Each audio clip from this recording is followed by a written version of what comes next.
As I was trying to figure out stuff that we would be talking about on this first ever dual person vidcast here, first of all, I want to just see kind of what Monk's thoughts were on like when he put music in front of people or when he wished he'd put music in front of people. I definitely am very careful about what does go out into the world, and I don't put the first thing out because normally the first thing I think of isn't necessarily the best. So normally the songs will start off with a little piece, an idea, some kind of just home demo kind of thing, maybe with just a guitar or just a piano, just a melodic kind of thing. Maybe there's some words. And then from there, when it's time to work on an album, I'll actually put together more of a rough idea so that the person that I'm collaborating with will actually, it'll sound like something that sounds like a song as opposed to just some kind of weird little demo. And then from there, I actually record some demos to get feedback on. So those don't go out into the general public. It's more of a private thing. Take a look and see, you know, what people are saying about songs, what songs are working, what songs aren't.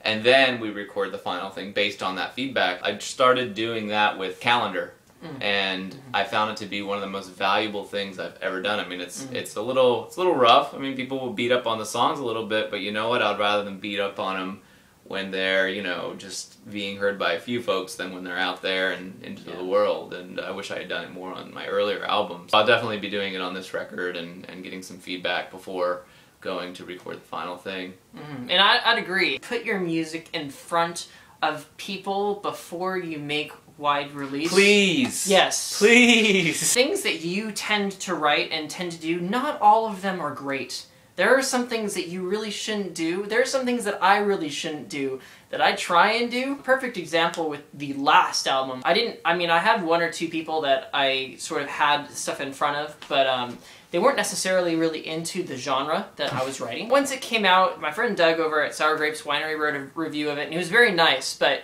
definitely pointed out something that if I had realized earlier could have helped in writing it, and that was that my voice really doesn't work well with really rough stuff. When I listen to it again and I'm thinking about that, then it makes more sense, but that's an example of something that, like, if I had more of a, through the entire writing and recording process, a stable group of people, they knew the genre that I was trying to write for, I might have caught that much earlier and then wouldn't have had either to massively deconstruct things or realized after the album was released that, oh, dang it. And I think that's what led me to do this, is I got tired of people's feedback after it's out. Like, well, what do we want me to do? It's out. Like, I don't want to hear it. Like, what am I going to do? Go back and re-record it? So this way, it's like they get that moment to say their piece, and it actually, it really is helpful, because you come at it from one perspective, and then what the listener is hearing is something totally different. So in sum, if you can find a smaller group of people that you know, possibly know personally, that are musically inclined. Or not musically inclined. Or not musically I gotta inclined. say, because ultimately, we gotta remember, especially as musicians, the majority of people that are gonna listen to our music are not musicians. And they're not gonna be thinking about the chord changes, they're not gonna be thinking about all these things that we're thinking about. They're just like, is this a good song or not? Then they don't know necessarily what makes a good song and what makes a bad song. So I love to have people that don't have any music knowledge at all listen to stuff, and I actually value their opinion a lot of times more than I do those that have a lot of music experience. So there you go. You don't even have to have a whole bunch of like musicians evaluating your work, but it will save you some tears and heartache and hard work wasted if you're able to kind of rein in that group of people that are listening to the really rough cuts of what you do. It's not about you, it's about the music. So don't take it personally. That's a big piece of advice, because criticism can be hard to take, but it's not about you, it's about the music and making the music the best it can be. Alright, so let's wrap this up. Alright, my name is Monk Turner. The website's www.monkturner.com. There's stuff right down there that you should look at.